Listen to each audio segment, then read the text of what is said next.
What's up?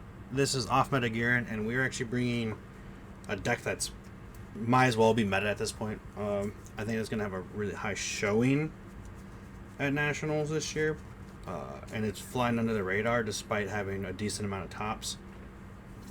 It's not even so much that people don't know what the deck does, it's just like both engines actually cover each other very well. So if you get shut down by a hand trap that normally stops one engine, the other engine goes off. If the other engine gets shut down, your original engine goes off. It's just one of those things. So the deck itself is the Mitsirugi Orcust deck, and we will start with the Orcust engine. But if you Lancia Orcust, Mitsirugi gets to play. If you Droll, Mitsirugi Orcust gets to play. And if you open both hand traps, you can still play both engines kind of under it, but the probability of you opening both in an opening hand while still being able to play against my non-engine is just seems really rough to me. So I don't know, this deck's just pretty wild from what it does, and then the side deck helps make up for those traps, hand traps, if you do get stuck in weird spots. But we're playing 3 Girsu because it's the main starter of the deck. This card is what lets you go into the Mitsu combo by going to King of the Pharaoh Imps after sending Harp. The next card is the 2 Harps. We don't mind drawing it, but we much prefer to send it.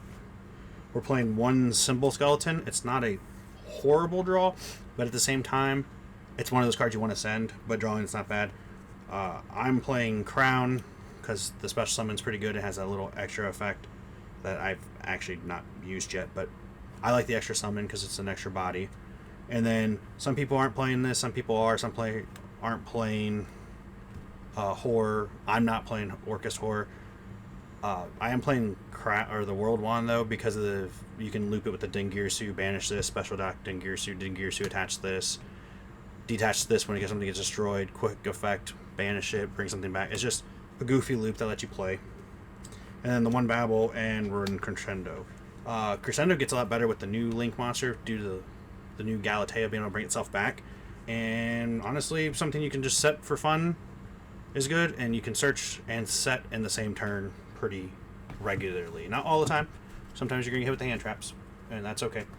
But you can set up boards pretty well. The Mitsu engine is a little...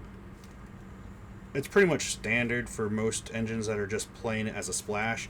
I did up a number, and I'm also playing Mir. But we're playing 1 Murakuma, or as I call it, Big Purple Worm. 1 Futsu, I call it Big Red Worm. And then the 3 Habakuris, which I just call Big White Worm. Because to me, they're just a bunch of... I know they're reptiles, but they're just a bunch of worms or dragons to me. Habakuri is just the best card. If I happen to see anything getting hit or limited in this deck, it'd either be Habakuri or the Prayers, because both of those just really let you play. Prayers is, after I thought about it for a little while, I think this card going to 1 and leaving Habakuri at 3 is probably better, because this is once per game, and yeah, this card makes it really, really hard to interrupt and disrupt the game. So even if I have a draw, if you do this during standby phase, I mean, you just tribute from hand and start doing things in the standby. So either way, none of it's hit right now, so we're going to play 3-3, 1-1. If one of these get DD Crowed, we're cool. If one of them get... pretty much as long as they don't get hit with Kashtira monsters or evenly matched, we're good. If it hits with Kashtira or evenly matched, going face down kind of just sucks. As long as they don't hit both, you're still going to gain a lot of advantage. And then the 3 little ones... Purple, red, white, 2 Ritual, and Mir. This card has actually been absolutely unbelievable, because if you search for this before getting rolled, if you have these, or if you have to search one or the other, this card just lets you play from the graveyard instead. I think that's genuinely super good.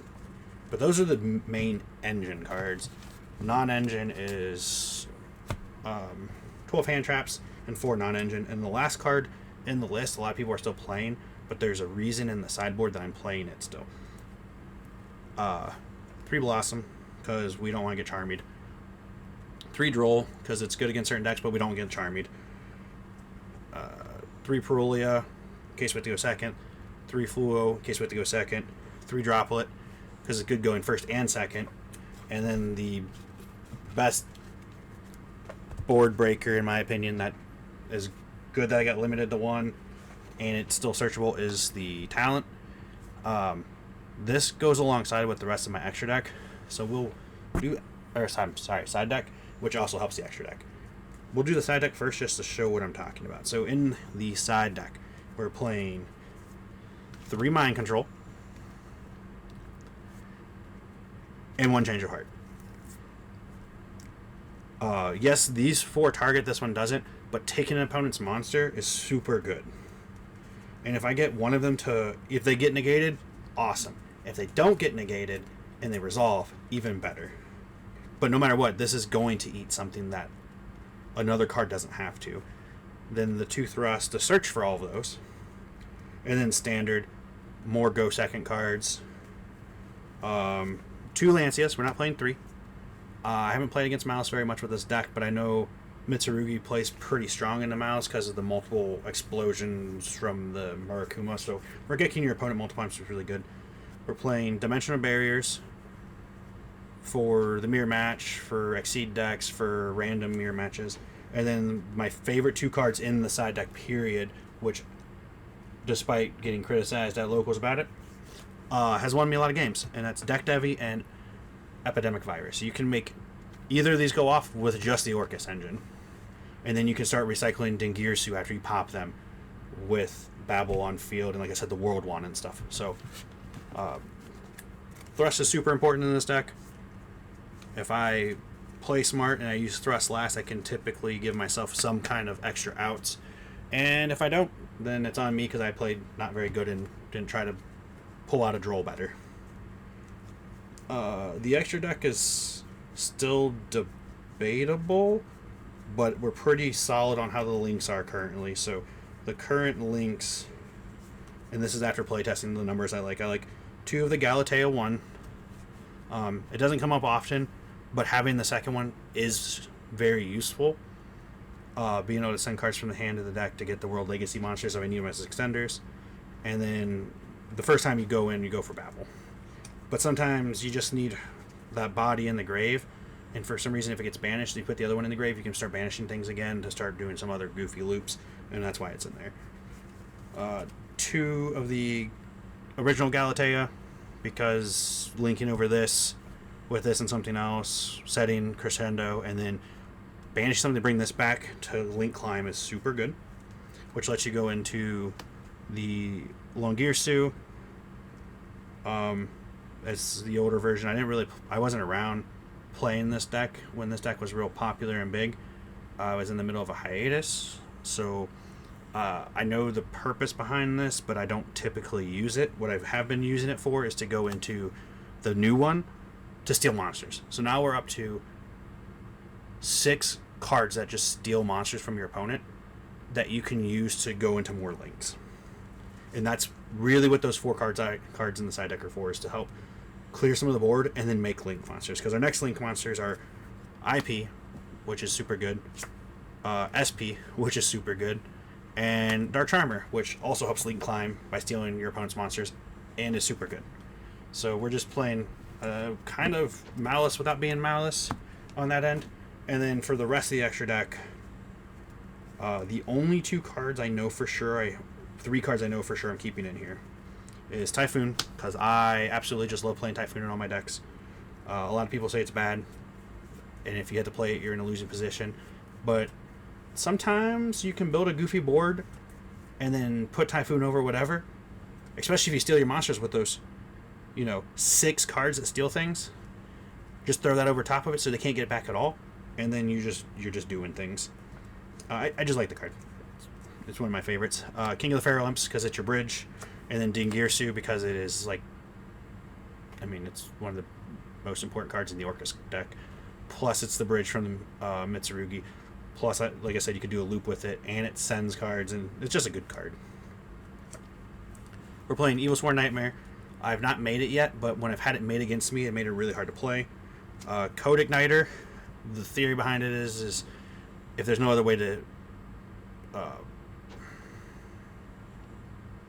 There's no other way to ritual summon. This is your way into it. I've not used it, nor have I needed to use it, but it's there just in case. And then the last card is Zeus, because it's really easy to attack with something and put Zeus over top and then blow up the board if I don't like it. But those 3 cards don't have to be in there. Everything else I've thoroughly used multiple times, and they do need to be in there. Evil Sworn and Ignister are potentially coming out for Boral Sword, and there was another card I was thinking about, and right now it lose my mind, but it was another link 4/5. Oh, Topological Dragon. Topo, just because everything's special summons right now, so if you put it on the board, they special, cool, blow up the board. You special, cool, blow up the board. Like, it's just another thing that just is good. And then, like I said, these 2 cards don't come up very often.